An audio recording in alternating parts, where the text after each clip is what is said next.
go on your own and pack up the things which you have done here. So the amal, yeah, your deeds. So you need to pack up only that. So you didn't need to take too much time to pack up that. That's with you. Isn't it?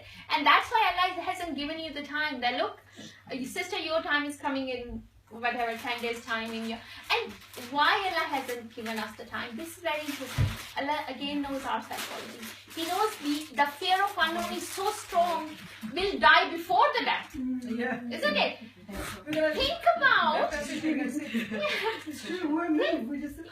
it? Don't worry about it. Okay, I'm sure you, alhamdulillah, you are all are healthy. You don't have, alhamdulillah, any illness. However, if I'm a doctor at the moment, yeah, and I'm sitting with you and I'm a consultant and I'm saying, sister, sorry, you have only 2 days to left behind.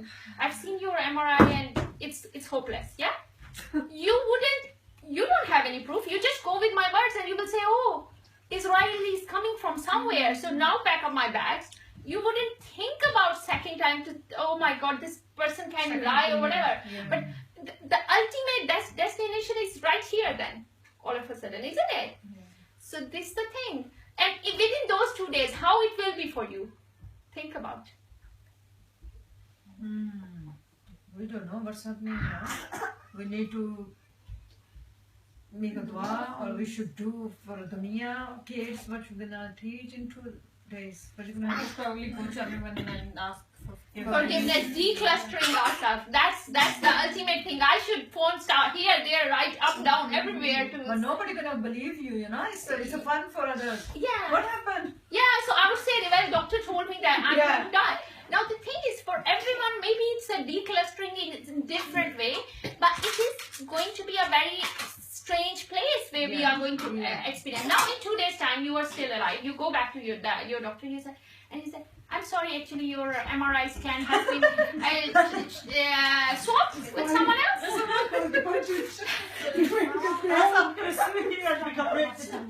That's it. I'm going shopping. That's it. So everybody now start feeling, so it's a different now again, yes. Have you guys seen that video of Ali Banat, the guy who's got 7 months to live at the moment? Has anybody seen that on YouTube? And he's a guy. He's like 28 years old and he's got 7 months to live. And since he was like a millionaire, so he had like fancy cars, everything, watches. And as soon as he's found out, he's sold his business, sold everything, and he's gone to Africa and he's dedicated his last few months of his life. He's gone to Africa and he's like opened up a whole charity. He's very famous right now, even on Facebook. It's like was it that one? Yeah. I haven't seen it. And it's opened up like a project. So it's just an example. Like he's found out and he's done something which us women are probably like, oh my God, like we wouldn't even think about. But he's saying for him it's a gift. That, that's the main point. He said this is gift. This is a gift because now I can change. I know he's very different. Exactly. Now this was the point I wanted to bring in anyway, Sister Jazakallah khair for sharing it. It's sometime a shopping or emergency that is for us seeing as a family member is good, that okay, the person has died without any being dependent on someone. However, for that person, he couldn't decluster the things. Maybe he didn't make the will, which is the most important. So if you haven't make the will, please make it ASAP. Yeah, it's simple. You need to write or tell two witnesses. Yeah, it's very important because otherwise you will die with the debt. Yeah. So, and the second thing is that if you owe somebody, not only generally the materialistic way, owe means like you have done riba, you have done backbiting, you have done so many things. So you didn't have the time to say sorry to that person. So this Ali Banat, he must be very lucky man that he knows that. So we would be very lucky person if our consultant say to us in 2 days time you're dying. So at least in 2 days time I can pack up my bag in the way I want it. However, if God forbidden, there are times when the iman is high. Where are the days when iman is not very high? Think about if my iman is na'udhu billah, iman is not very high, and at that time Allah takes my soul away. So I would be end up now in a very good place. So I want to die when my iman is the highest most, isn't it? Inshallah. So want to go to Jannatul Firdaus, isn't it? We want to pray and we hope for that. So this is important. Sometimes we think that easy death is the easy one option, but Allah knows that's why He's the best planner, isn't it? So He knows who need more decluster, isn't it? So the it's not necessarily that people die because of the pains, because they need to decluster. If that would be the reason, Holy Prophet should die like that. You shouldn't have to have any illness, isn't it? But the thing is, Allah makes sometimes us closer to Him by giving us the sicknesses of Him. Very important thing, which I have recently experienced, and very personal stuff as well. So I'm going to be as natural to you as I can, because I don't want to fake myself because otherwise this talk would be fake. So I would rather you to feel that instinct which I'm feeling as well. It is very important, this gut feeling which tells you something very important sometimes. I realized after the death of my father that actually the name and the body, name and the identity changed like that within the seconds. The person who was my father was being called as a deceased one. So nobody was calling him as the name, the whatever name he had. So and this is a very strange thing. We have been called by sister names, isn't it?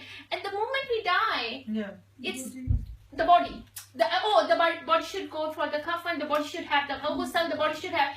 So the name and the identity changed, and that was like, ooh, where my dad gone?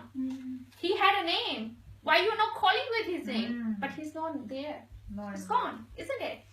Now, very important thing, because and then I realized, okay, I kissed his forehead, and then I realized that there was complete ice, feeling coldness, and it could be because he died in the March, but not the reason really, because he was in ICU and it was a decent heating area. When the ruh has the heat, ruh has a warmth, isn't it? When the ruh came out from the body actually is just a soil, isn't it? It's just a texture. It's just a texture. It's a skin, isn't it? It's a shell. And when you touched if you had ever chance to have the ghusl of anybody, which I have done long time ago when I was little with my mum, not very little, but I was like not very little. Of course, I was able to do that, and I had done it for someone very close person. I realized that the warmth I used to feel for that person, the ruh goes out, and the warmth finish that itself. It feels like it is a body. It is not the person who I used to love so much, isn't it? So the meaning changed in a second, isn't it? And then the same person, you think about who you love most, maybe. Imagine that person who you love most in the world. When that person die, the first thing come in your mind. What is the first thing come in your mind? It's not anymore. What is the first decision you need to make? First plan you need to make? You need to bury. How quickly you need to bury, isn't it? The person you think, I will die with that person, isn't it? Then the same person is, you think like, when you need to die, when you need to bury him, and how quickly, because as a Muslim we shouldn't be advised to put the dead bodies in the mortuaries for the sake of it, because people are coming from Canada, from Australia, from America, so we are going, no, it shouldn't be. The ruh has gone, yeah. So you can't take that body, and how long you could be. I then experienced with somebody told me this experience of personal their experience, and they told me this interesting thing that they slaughtered the lamb on the Eid al-Adha, and they said we had this head of the lamb, isn't it? And they forgot, they put it somewhere and they forgot really. And after a few weeks or days or I don't know how, when they realized, oh, we forgot that they went there and they said actually those insects they saw that time, they have never seen those insects in their life. They were not like ants and the earthworm or the spider or that kind of. This something very, very strange. And they said, and the family who experienced that, they said, that's when we realized this is the difference between ruh and the body only. There is no, if they are together, that's human being. If they are different, one is ruh and one is body. That's it. So this is very interesting, and that was a lamb, and I'm sure we are no different. We are not different in that category. Once we are under the soil, only what can save us is our deeds. Isn't it? I'm telling you this, and I'm pretty sure you are quite feeling like scared or whatever the word, depressed, I don't know, low. But as I'm saying to you, I'm still trying to remind you that there is a light at the end of tunnel for a mu'min, for a believer. So it is not that is, otherwise Allah has every right to do anything. He could make that destination as an eternal place. He didn't do it.